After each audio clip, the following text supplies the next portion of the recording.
Olá, pessoal! Estamos aqui hoje mais uma vez para refletirmos juntos a nossa liturgia do dia, tá certo? E nessa quarta-feira, celebrando a memória de São Francisco de Sales, abramos o nosso coração para ouvir a parábola do semeador, para que a nossa vida seja terreno fértil, a semente da palavra, que nós possamos rezar com fé e participar com alegria da liturgia. Então, a primeira leitura está em 2 Samuel, capítulo 7, versículo 4 a 17. 2 Samuel, capítulo 7, versículo 4 a 17. Porém, sucedeu naquela mesma noite que a palavra do Senhor veio a Natã, dizendo: Vai e dize ao meu servo a Davi: Assim diz o Senhor: Edificar-me-ias tua casa para minha habitação?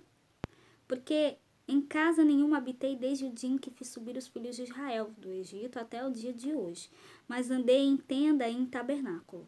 E em todo lugar em que andei com todos os filhos de Israel, falei porventura alguma palavra com qualquer das tribos de Israel, a quem mandei apacentar o meu povo de Israel, dizendo: Por que não me edificas uma casa de cedros? Agora, pois, assim dirás ao meu servo a Davi: Assim diz o Senhor dos Exércitos: Eu te tomei da malhada de detrás das ovelhas, para que fosses o chefe sobre o meu povo, sobre Israel.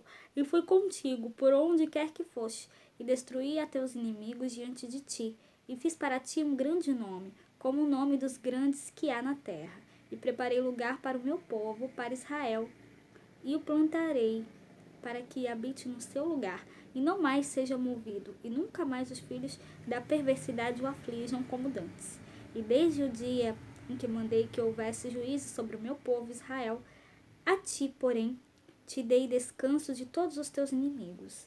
Também o Senhor te fez saber que o Senhor te fará casa. Quando teus dias forem completos e vieres a dormir com teus pais, então farei levantar sobre depois de ti a tua semente, que sair das tuas entranhas, e estabelecerei o seu reino. Este edificará uma casa ao meu nome, e confirmarei o trono do seu reino para sempre. Eu lhe serei por pai, e ele me será por filho. E se vier a transgredir, castigá-lo-ei com vara de homens, e com açoites de filhos de homens. Mas a minha benignidade se não apartará dele, como a tirei de Saul, a quem tirei de diante de ti. Porém a tua casa e o teu reino serão firmados para sempre diante de ti. Teu trono será firme para sempre. Conforme a todas estas palavras, conforme a toda esta visão, assim falou Natã a Davi.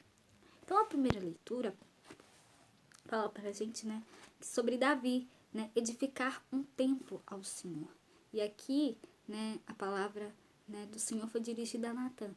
Suscitarei depois de ti um filho teu e confirmarei a sua realeza. Então, Natã comunicou a Davi todas essas palavras, e toda a revelação, Então, que nós também possamos fazer a vontade de Deus, sempre depositar a nossa confiança nele, porque ele sempre quer o melhor para nós. Que a gente possa sempre, seguir os seus ensinamentos e fazer a sua vontade. E agora, falando do Evangelho, hoje ele está em Marcos, capítulo 4, versículo 1 a 20. Marcos, capítulo 4, versículo 1 a 20. E outra vez, Jesus começou a ensinar junto do mar, e ajuntou-se a ele grande multidão, de sorte que ele entrou e assentou-se num barco sobre o mar. E toda a multidão estava em terra junto do mar. E ensinava-lhes muitas coisas por parábolas, e lhes dizia na sua doutrina: Ouvi, eis que saiu o semeador a semear. E aconteceu que, semeando ele uma parte da semente, caiu junto do caminho, e vieram as aves do céu e a comeram. E outra caiu sobre pedregais, onde não havia muita terra, e nasceu logo, porque não tinha terra profunda. Mas saindo o sol, queimou-se, porque não tinha raiz, secou-se. E outra caiu entre espinhos, crescendo os espinhos a sufocaram e não deu fruto. E outra caiu em boa terra e deu fruto, que vingou e cresceu. E um produziu 30, outro 60 e outro 100. E disse-lhes: Quem tem ouvidos para ouvir, ouça. E quando se achou só, os que estavam junto dele com os 12 interrogaram-no acerca da parábola. E ele disse-lhes: A vós vos é dado saber os mistérios do reino de Deus, mas aos que estão de fora, todas estas coisas se dizem por parábolas, para que vendo vejam e não percebam, e ouvindo ouçam e não entendam, para que se não convertam e lhes sejam perdoados os pecados. Disse-lhes: Não percebeis esta parábola? Como, pois, entendeis todas as parábolas? O que semeia, semeia a palavra. E os que estão junto do caminho são aqueles em quem a palavra é semeada. Mas tendo a eles ouvido, vem logo Satanás e tira a palavra que foi semeada nos seus corações. E da mesma sorte, os que recebem a semente sobre os pedregais, os quais, ouvindo a palavra, logo com prazer a recebem, mas não têm raiz em si mesmos, antes são temporãos. Depois, sobrevindo a tribulação ou perseguição por causa da palavra, eles logo se escandalizam. E outros são os que recebem a semente entre espinhos, os quais ouvem a palavra, mas os cuidados deste mundo e os enganos das riquezas e as ambições de outras coisas, entrando, sufocam a palavra e fica infrutífera. E os que recebem a semente em boa terra são os que ouvem a palavra e a recebem e dão fruto, um a 30, outros 60, a outros 100 por um.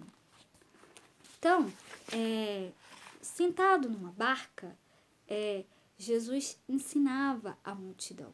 Então, a igreja será, depois da Páscoa, a continuadora da transmissão dos ensinamentos de Jesus. Então, por meio das parábolas, Cristo ajudava o povo, em especial os mais simples, a compreender a força misteriosa da palavra do reino. Nas parábolas, Jesus empregava a linguagem e imagens fáceis, visíveis e corriqueiras, para ilustrar os mistérios invisíveis e desconhecidos do reino de Deus. Então, a parábola do semeador ou da semente é um retrato do ambiente agropastoril da época. Então, que a gente possa refletir as seguintes questões. Quanto a nós e a nossa comunidade, qual tipo de terreno somos nós? A parábola nos revela ou nos esconde o mistério do reino? Se revela, o que o Senhor diz ao nosso coração? Se esconde, qual o motivo?